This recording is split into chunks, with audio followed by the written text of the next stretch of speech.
Hello my dear student, welcome to math class. Student, आज हम आपको औसत चाल सिखाने जा रहे हैं। औसत चाल क्या होती है?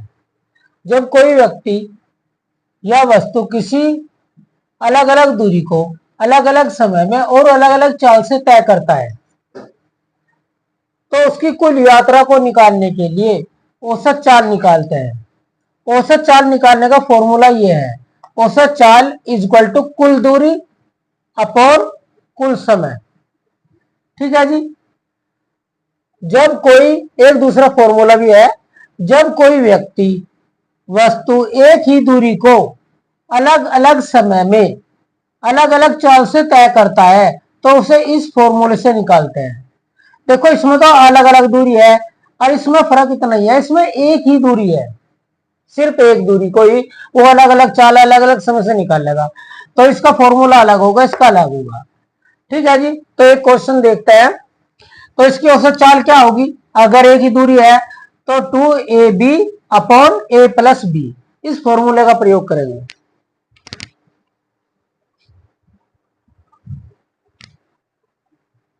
तो जी देखिए, राम ने 100 किलोमीटर की दूरी को 40 किलोमीटर प्रति घंटा की चाल से और 120 किलोमीटर की दूरी को 60 किलोमीटर प्रति घंटा की चाल से तय किया, तो उनकी औसत बताओ।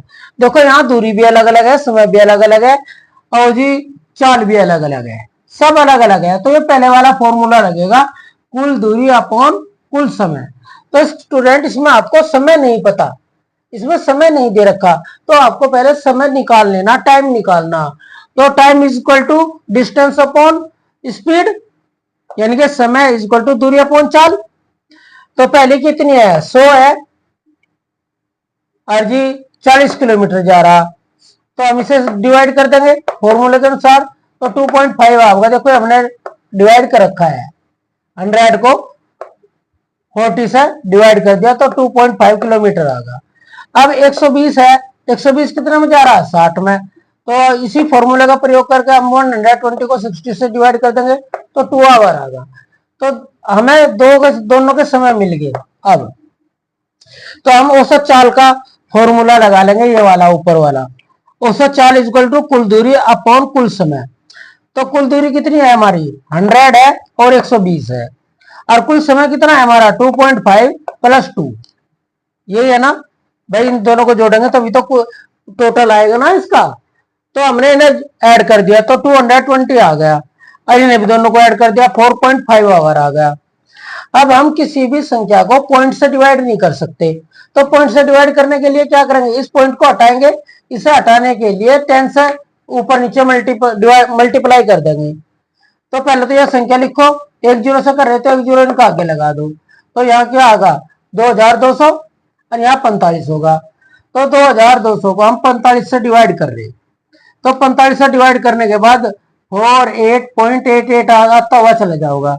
तो हम इसका 8 का 1 मान के इसमें ऐड कर देंगे, 9 हो जाएगा इसका। तो इसका ये आंसर आ गया।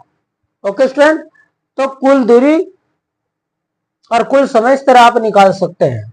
अगर समय दे रखा तो फिर आपको समय निकालने की आवश्यकता ही नहीं है, डायरेक्ट आप ऐड करके कर दो इस वाले क्वेश्चन से। फॉर्मूला ये लगेगा, फॉर्मूला याद होना चाहिए। अब एक दूसरा क्वेश्चन लेते हैं जिसमें दूरी एक ही होगी और चाल अलग अलग होगी। ठीक है जी।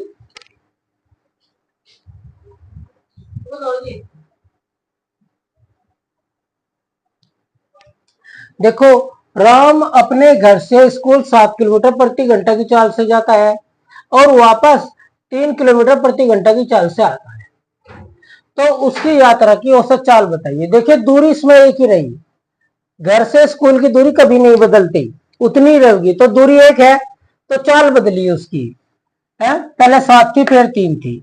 अगर एक ही दूरी को अलग अलग चाल से तय किया जाए तो हम इस फॉर्मूले का इस्तेमाल करेंगे। कौन से का? औसत चाल is equal to 2ab upon a plus B. ठीक, तो 2 तो हमारा फॉर्मूले में ही है, a कितना हमारा 7 और b कितना हमारा 3 है। तो नीचे a कितना हमारा 7 और प्लस b कितना हमारा 3। तो हमने क्या करा, पहले इन दोनों को मल्टीप्लाई कर लिया, 7 3 जा 21 और 21 2 जा 42 और 7 और 3 10। अगर 1 0 से डिवाइड कर रही है तो जितनी जीरो उतने प्लेस पे पॉइंट लग जा, सेम का सेम लिख के। तो 4.2 किलोमीटर प्रति घंटा की आवर आ गई इसकी औसत चाल। ओके स्टूडेंट, तो ये 2 क्वेश्चन है और 2 फॉर्मूले हैं ना, अच्छी तरह देख ले, ध्यान से समझ ले, याद कर ले, है ना। Thank you for watching this video.